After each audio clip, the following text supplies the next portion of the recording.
What's up guys? Welcome back sa aking YouTube channel. Kung bago ka dito sa aking channel guys, pakiclick nyo na guys yung subscribe button at saka notification bell para updated po kayo sa mga bagong videos na i-upload ko.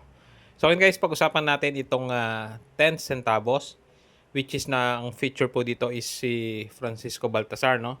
And ito pong coin nito ay part ng ABL series from 1 cent to 5 pesos po yun, no? And may mga silver coins po na commemorative. So ito pong ganitong coin, which is itong hawak ko is uncirculated. Normally po, binebenta ito ng maramihan, no? Nasa 3 to 10 pesos po ito. Mostly binebenta ng mga meron pong ganito. And pagka isang piraso lang kasi guys, mahirap siyang ibenta kasi nga mura lang po, no?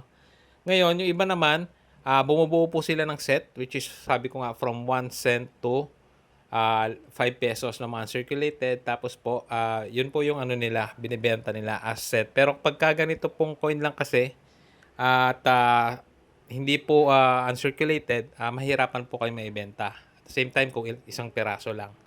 So mostly po ang nabibenta ng ganito guys is uncirculated or brilliant uncirculated. Ganito po yung condition niya.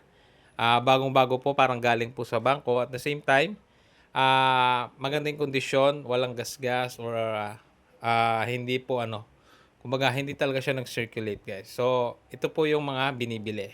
So 3 to 10 pesos lang ito guys ha. Huwag po kayong maniwala basta-basta sa mga napapanood ninyo. And binibenta po ito ng maramihan. So yun lang guys, maraming salamat sa panonood.